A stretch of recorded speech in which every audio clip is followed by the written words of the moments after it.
दोस्तों, प्रकृति ने हमारे शरीर को 5 तत्वों से मिलकर बनाया, लेकिन कलयुग के इंसानों ने उसमें एक तत्व और जोड़ दिया और वह है पैसा। बेशक पैसों से कुछ चीजें नहीं खरीदी जा सकती, लेकिन पैसों से बहुत कुछ खरीदा जा सकता है। एक संत प्रवचन दे रहे थे कि पैसों के पीछे मत भागो, यह माया का दलदल है, और इस माया के दलदल में जो फंस गया तो वह पूरी जिंदगी दुखी रहता है। और वहां बैठे सभी लोग इसी बात पर तालियां बजा रहे थे। उन्हें यह नहीं पता था कि यह संत यही बात बोलने के लिए पैसे लेते हैं। यही तो माया का खेल है, जो कि इस दुनिया के बहुत कम लोग ही जान पाते हैं। और जिसने यह जान लिया, उसको इस माया ने बुलंदियों की चोटी पर पहुंचा दिया। दोस्तों, आज के समय में पैसा कमाना जितना मुश्किल नहीं है, उससे भी ज्यादा मुश्किल है पैसों को संभाल कर रखना। बहुत लोग होते हैं जिनके पास थोड़े बहुत पैसे के आ जाते हैं, वह लोग उड़ने लगते हैं। वह लोग पैसों का नियम नहीं जानते हैं। आपने ध्यान दिया होगा कि सरस्वती की तस्वीर हमेशा बैठी हुई होती है और लक्ष्मी की तस्वीर खड़ी रहती है। सरस्वती यह कहती है कि मैं जल्दी आऊंगी नहीं, और यदि मैं आ गई तो मैं वापस जाऊंगी नहीं, क्योंकि ज्ञान इतनी आसानी से अर्जित नहीं कर सकते। और यदि हमने एक बार किसी ज्ञान को अर्जित कर लिया तो वह ज्ञान हमसे कोई भी नहीं छीन सकता। लेकिन लक्ष्मी का यह नियम होता है कि वह जल्दी आ भी जाती है तो जल्दी चली भी जाती है। यदि किसी इंसान को सही तरीके से रखना नहीं आया तो लक्ष्मी बहुत ही जल्दी उस घर से निकल भी जाती है। तो आज की इस कहानी के अंदर मैं आप लोगों को 6 ऐसे खर्च बताऊंगा जिसे आपको आज और अभी से ही बंद कर देना चाहिए, तो ही आप पैसों के सही नियम को समझ पाएंगे। आप कितना कमाते हैं यह जरूरी नहीं है, जितना भी आप कमाते हैं इसमें से आप अपना खर्च इन 5 जगहों पर कम कर दो। धीरे धीरे आपके घर में धन रुकना शुरू हो जाएगा। आपको खुद को लगेगा कि सच में हमारे घर में पैसा रुकना शुरू हुआ है। और अमीर बनने का सबसे पहला रास्ता भी यही है कि अपने खर्च को थोड़ा कम कर दो और ज्यादा पैसा कमाने का तरीका ढूंढो। तो चलिए जानते हैं इस कहानी के माध्यम से कि वह कौन सी 6 चीज है जहां हमें पैसे नहीं खर्च करना है। तो चलिए कहानी शुरू करते हैं। लेकिन दोस्तों, वीडियो में आगे बढ़ने से पहले यदि आप भी भगवान गौतम बुद्ध के सच्चे भक्त हैं तो इस वीडियो को लाइक करके कमेंट बॉक्स में नमो बुद्धाय जरूर लिख देना। और दोस्तों, यदि आपने अभी तक हमारे चैनल नरवाल मोटिवेशनल को सब्सक्राइब नहीं किया है तो चैनल को भी सब्सक्राइब कर लेना, ताकि आने वाली वीडियो सबसे पहले आपको मिल पाए। तो चलिए आज की बौद्ध कहानी को शुरू करते हैं। बहुत समय पहले एक गांव में धनराज नामक सेठ रहता था। उसके पास बहुत धन संपत्ति थी, कई नौकर चाकर थे, बड़ी हवेली, सोने चांदी के बर्तन, सब कुछ था। लेकिन उसकी सबसे खास चीज थी उसका सेवक भोला, जो बहुत ईमानदार और मेहनती था। भोला दिन रात सेठ की सेवा करता, लेकिन खुद बहुत साधारण जीवन जीता। न अच्छे कपड़े, न कोई शौक, और बस जितना जरूरी उतना ही खर्च करता। एक दिन सेठ ने भोला से कहा, एक भोला, तू मेरे लिए 10 साल से काम कर रहा है। तू चाहता तो अब तक बहुत कुछ बचा सकता था, लेकिन तुझे तो कभी कुछ खरीदते देखा ही नहीं। न तुझे कार का शौक है, न मोबाइल का, न अच्छे कपड़े पहने का। क्या तू गरीब ही रहना चाहता है? यह सुनकर भोला मुस्कुराया और बोला, सेठ जी, गरीब वो नहीं जो कम कमाता है, गरीब वो है जो बिना जरूरत के खर्च करता है। मैंने आपसे ही सीखा है कि धन वहीं टिकता है जो सोच समझकर खर्च हो। इस पर सेठ ने हंसते हुए कहा, तू तो बड़ा ज्ञानी निकला। फिर एक दिन सेठ का एक दोस्त शहर से आया। उसने सेठ को बताया कि शहर में सबके पास लग्जरी कार है, लाखों का फोन है, और वह हर हफ्ते पार्टी होती है। मुझे लगता है आपको भी एक ही यह सब करना चाहिए, इससे आपकी शान और भी बढ़ जाएगी।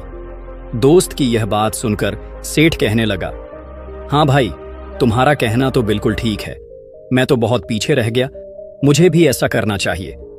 फिर अगले ही दिन सेठ एक महंगी कार खरीद ली, फिर एक नया बंगला बनाने का काम शुरू कर दिया और पूरे गांव को दावत दी। लेकिन यह सब उसने उधारी और बैंक लोन से किया। फिर धीरे धीरे उसका खर्च बढ़ता गया और कमाई कम होती गई। घर की सुख शांति खत्म होने लगी और धीरे धीरे उसका खर्च बढ़ता गया और कमाई कम होती गई। घर की सुख शांति खत्म होने लगी और इधर भोला चुपचाप अपनी सैलरी का हिस्सा बचाता रहा। वह हर महीने थोड़ा थोड़ा सोना खरीदता, थोड़ा निवेश करता और जरूरत से ज्यादा खर्च कभी नहीं करता। फिर कुछ वर्षों बाद सेठ कर्ज में डूब गया। उसकी हवेली बिक गई, गाड़ियां चली गईं और नौकर चाकर सब चले गए। अब वो अकेला और थका हुआ रहने लगा। और वहीं दूसरी ओर उसी समय भोला ने गांव में एक छोटी किराने की दुकान खोली थी, जो अब एक बड़ी जनरल स्टोर बन चुकी थी। लोगों ने देखा कि जो कभी सेठ का नौकर था वो अब गांव का सबसे समझदार और समृद्ध इंसान बन चुका है। फिर एक दिन सेठ थके कदमों से भोला की दुकान पर गया और कहा, भोला, अब तू सेठ है और मैं तेरे सामने गरीब हो गया। ऐसा कैसे हाँ हुआ? भोला ने हाथ जोड़ते हुए कहा, सेठ जी, फर्क सिर्फ सोच का है। आपने पैसा दिखावे में लगाया, मैंने जरूरत में। आपने लोगों को दिखाने के लिए खर्च किया, मैंने खुद के भविष्य को मजबूत करने के लिए बचाया। इसलिए आज कामयाब अमीर हूं। लेकिन आपने कभी पैसों का से इस्तेमाल नहीं किया। उसे कैसे खर्च करना है आपने कभी यह नहीं सोचा। कहां खर्च करना है यह नहीं सोचा। इसलिए आज ऐसी जिंदगी जी रहे हैं और आप अमीर होकर भी आज गरीब हो गए।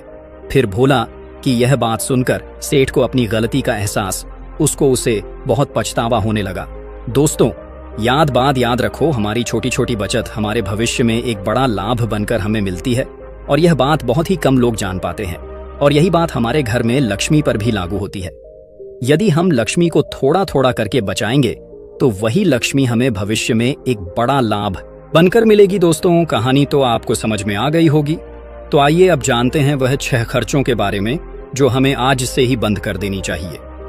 सबसे पहला खर्च है दिखावे का खर्च। आपके पड़ोस में किसी ने बड़ी कार ले ली तो अब आपके मन में जलन होने लगी है कि मुझे भी जल्द ही कार लेनी है, और यही दिखावे का खर्च आपको पूरी बना के रखता है। दोस्तों, हम में से ऐसे बहुत से लोग होते हैं जो सिर्फ दिखावे के चक्कर में ही बहुत सा ऐसा सामान उठा लाते हैं जिससे कि दूसरों के सामने सिर्फ अपना रुतबा बढ़ाने के लिए गाड़ी ले लेना, महंगे जेवर ले लेना, महंगे मोबाइल ले लेना या फिर कोई ऐसी महंगी चीज खरीद लेना जिसकी हमें हमारी जिंदगी में कोई जरूरत भी नहीं होती। और जब उन्हें कोई समझाता है तो वह कहते हैं हम किसी से कम हैं। क्या वह लोग यह नहीं समझते कि इससे हमारा सिर्फ नुकसान होता है ना कि कुछ फायदा।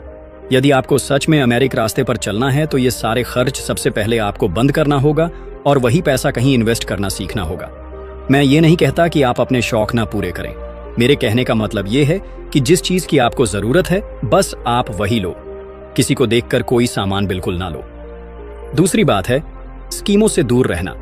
अपने सामान की बिक्री बढ़ाने के लिए अलग अलग ब्रांड की जो कंपनियां होती हैं वह लुभाने की स्कीम लाती है, लेकिन यह उनकी मार्केटिंग करने की रणनीति होती है जो हम लोग समझ नहीं पाते, और बहुत सारे लोग अलग अलग स्कीम के चक्कर में आकर वह चीज भी खरीद लेते हैं जिसकी उन्हें बिल्कुल जरूरत भी नहीं होती।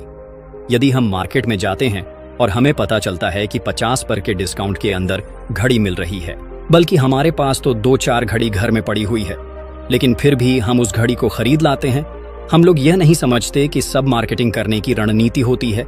इससे हमें फायदा नहीं होता बल्कि कंपनी को ही फायदा होता है। इसीलिए ऐसे शौक कभी ना पालें, क्योंकि यही गरीब होने का सबसे बड़ा कारण होता है। क्योंकि जिस चीज की हमें जरूरत भी नहीं है और उसी चीज में हम लक्ष्मी को खर्च कर देंगे तो उससे हमारे घर की लक्ष्मी नाराज हो जाती है और फिर धीरे धीरे हमारे घर से निकलने लगती है। तीसरा खर्च है कर्ज। आज के समय में ज्यादातर लोग कर्ज लेकर बड़े बड़े चीज खरीद लेते हैं, जैसे कि गाड़ी, बंगला, मोबाइल, और फिर उसका पैसा भरते रहते हैं। जैसे कि आजकल हम लोग क्रेडिट कार्ड का इस्तेमाल करते हैं। क्रेडिट कार्ड हमें पैसे खर्च करने के लिए कहता है जो पैसे हमारे पास हैं, या फिर जो पैसे हमारे पास आने वाले हैं और उस पैसे को हम खर्च कर देते हैं। तो जरा सोचिए कि हम अमीर कैसे बन पाएंगे जो पैसे हमारे पास आए ही नहीं, उस पैसे को भी हम खर्च कर देते हैं और हम अमीर बनने के बारे में सोचते हैं, अमीर बनने की वीडियो देखते हैं, लेकिन उन बातों का पालन पूर्ण नहीं करते। और बहुत लोग तो ऐसे भी होते हैं जो लोन लेकर जमीन खरीद लेते हैं और यह सोचते हैं कि जब हमें इससे फायदा होगा तो हम लोन वापस कर देंगे, लेकिन वह लोग यह नहीं समझते कि जितना हमें इसमें फायदा होगा उससे ज्यादा तो हमें लोन का ब्याज भरना पड़ जाएगा। तो दोस्तों, ऐसे काम कभी नहीं करना। कर्ज लेकर कोई भी चीज ना खरीदें। चौथी और सबसे बड़ी बात यह है कि आप अपने पैसों को कैश में रखकर ही खर्च करें। कभी भी मोबाइल फोन के किसी भी ऐप का उपयोग करके पैसे खर्च ना करें। आपको शायद पता नहीं होगा कि आप कोई भी सामान खरीदते हो और फिर फोन से पेमेंट करते हो तो आपको आपके पैसे खर्च करने का ज्यादा तकलीफ नहीं होता, क्योंकि वह पैसा आपके जेब से नहीं जाता। लेकिन वहीं पर यदि आप अपने जेब से निकालकर पैसे खर्च करते हैं तो आपको थोड़ा सा महसूस तो होगा कि यार पैसे खर्च हो रहे हैं। अगर आपको यकीन ना हो तो आप ऐसा करके देख लेना। मार्केट जाना और फिर किसी भी सामान का पैसा अपने फोन से पे करना, जिससे आपको ज्यादा महसूस नहीं होगा कि आपका पैसा खर्च हो रहा है।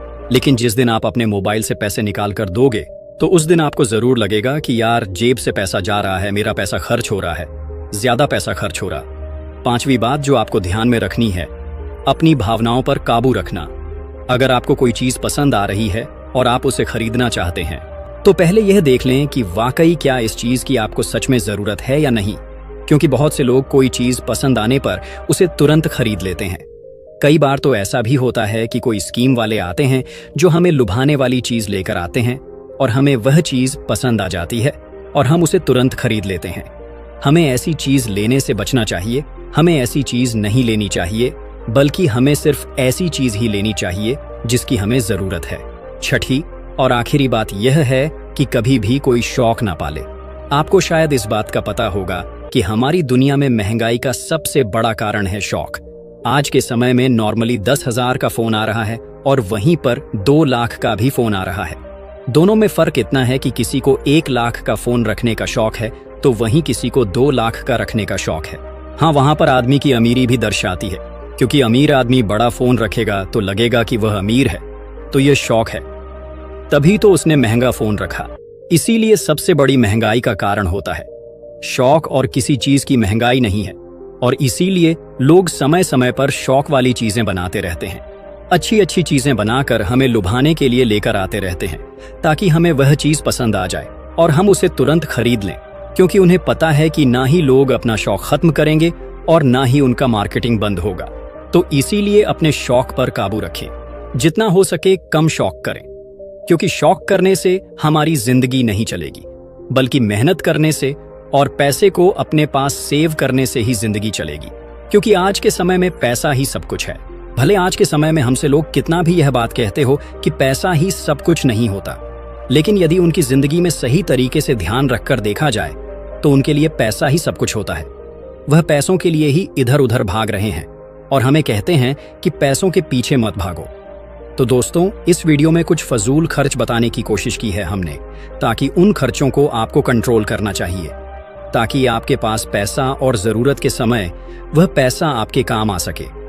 और वह पैसा जब जरूरत के समय हमारे काम आता है तो हमारे दिल को जो शांति मिलती है वह सच में बहुत ही अद्भुत शांति होती है।